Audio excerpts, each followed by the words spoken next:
Hey everyone, welcome to this explainer brought to you by Forge College. I'm super excited you're tuning in today. We are throwing on our coveralls, grabbing some wrenches, and diving straight into the engine room of Solana's on-chain data infrastructure. Our focus? Evaluating reliability and debugging Oracle feed issues. Think of me as your master mechanic for this session. We are going to figure out exactly how to diagnose sputtering data feeds long before they leave your protocol stranded on the side of the digital highway. Let's get right into it. So what actually happens when your on-chain data goes completely rogue? Just picture this scenario for a second. You've deployed this beautiful, flawless, decentralized app. Your users are loving it, transactions are flowing smoothly, and then out of nowhere, total panic. Your main price feed just flatlines. Or even worse, it starts spitting out wild numbers, like pricing a token at $20 when the rest of the market knows it's $2. What's your move? See, when data goes rogue, a slick user interface is not going to save you. You need to know how to diagnose the problem quickly, calmly, and methodically. We want to turn that sheer moment of panic into a precise, step-by-step mechanical inspection. Here's our blueprint for today. We're looking at 5 main areas: oracles and account abstraction, the 3 feed anomalies, building your diagnostic tool, crafting the debug report, and finally, root causes and mitigations. Starting right off with Section 1, oracles and account abstraction. Now this ties in perfectly with our previous coursework. In our last lesson, we really dug into the benefits and challenges of account abstraction, right? The whole goal there was smoothing out the UX so users feel like they're just messing around in a standard Web 2 app. But here's the gritty reality of the back end. A frictionless user experience is completely useless if the underlying data engine is just sputtering out bad pricing. I mean, think about it. If your app elegantly and seamlessly liquidates a user based on corrupted Oracle data, well, congratulations, you've just built a highly efficient disaster. The front-end UX and the back-end data reliability absolutely have to work in perfect harmony. Which brings us to Section 2, the 3 feed anomalies. Let's lean in and check out the dashboard because we've got 3 main warning lights to watch for. The first, and honestly the most common, is staleness. Staleness is literally just the time gap between when a feed was published and your local clock. It's exactly like checking a weather app before you leave the house. The app says it's bright and sunny, so you leave your umbrella behind. But what you didn't notice is that the app hasn't actually updated since yesterday. So you step outside and get absolutely drenched. That is staleness. In DeFi, acting on a price from even 2 minutes ago is just like dressing for yesterday's weather. It leaves your smart contracts dangerously exposed. Let's break down the math for these 3 warning lights. First up, staleness, which we just covered. You compute it simply by subtracting the publish time from your local time. A standard threshold to trigger a warning, anything over 120,000 milliseconds. So, 2 minutes. Next, we have confidence width. Remember, oracles don't just hand you a single price. They give you a confidence interval, basically a range of uncertainty. If you divide the confidence by the price, and it's greater than, say, 0.005, the oracle is essentially telling you, hey, I think the price is $10, give or take $5. That's way too wide to trust for sure. And finally, the cross-feed delta. This is where you compare prices from 2 entirely different oracles, like Pyth and Switchboard. It's like asking 2 different friends for the time.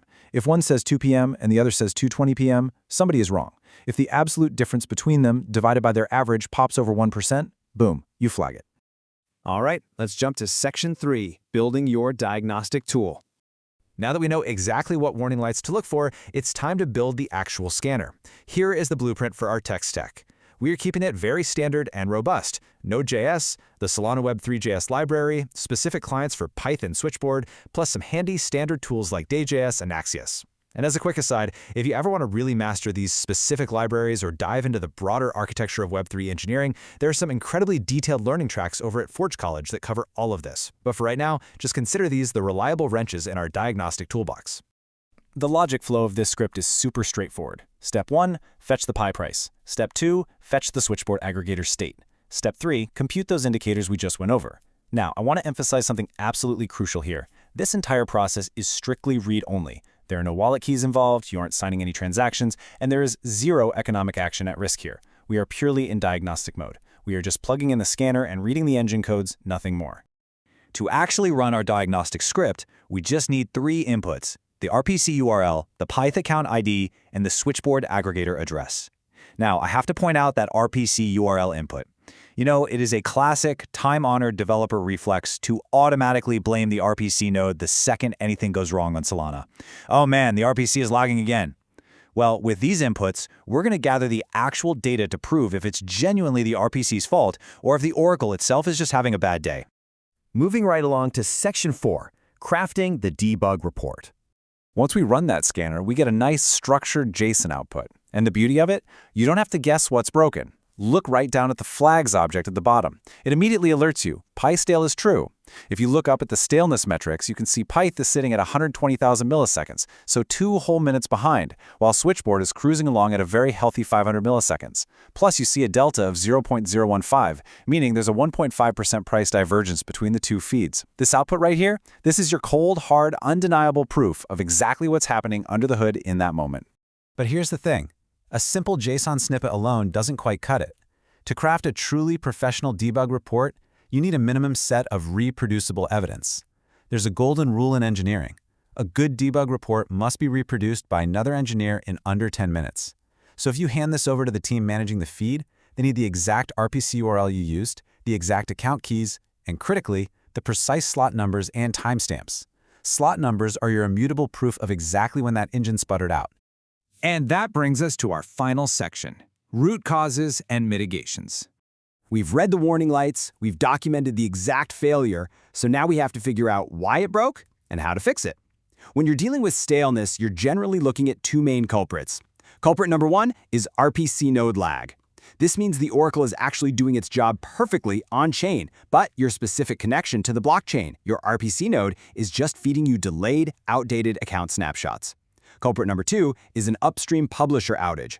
This is when the node is totally fine, but the actual operator running the feed missed their heartbeats and failed to publish new data. So how do we tell them apart? It's easy. You just run your diagnostic script against a different RPC URL. If the staleness magically disappears, it was just node lag. But if the feed is still stale across multiple different RPCs, yeah, the publisher's down. Once we nail down the cause, we divide our fixes into immediate and long-term mitigations. Your immediate mitigations are basically your tourniquets. They stop the bleeding right now. This means pausing critical smart contract actions or manually falling back to a secondary feed. It keeps the protocol safe for the day. But obviously, you can't run a complex financial application on tourniquets forever, right? You need long-term infrastructure to prevent the bleeding from ever happening again. That means building out robust systems like a median of n crosscheck, where you're averaging multiple feeds, or implementing automated circuit breakers that literally freeze trading the very millisecond a delta threshold gets breached. Which leaves us with one final, pretty provocative question. How do we make our smart contracts fix these issues automatically? How do we build those exact failovers and circuit breakers right into the code itself? Well, that is exactly what we're going to tackle in our next lesson on Switchboard consumer architecture. We're going to take these diagnostic skills we just learned and translate them into automated code-level protections. I really hope this explainer helped demystify the back end of Oracle data reliability for you. If you want to master these skills, get your hands dirty with the code, and explore a ton of other Web3 topics, definitely head over and visit forge.college. There's a massive community of builders there waiting to help you level up. Thanks so much for hanging out in the garage with me today, and keep on building.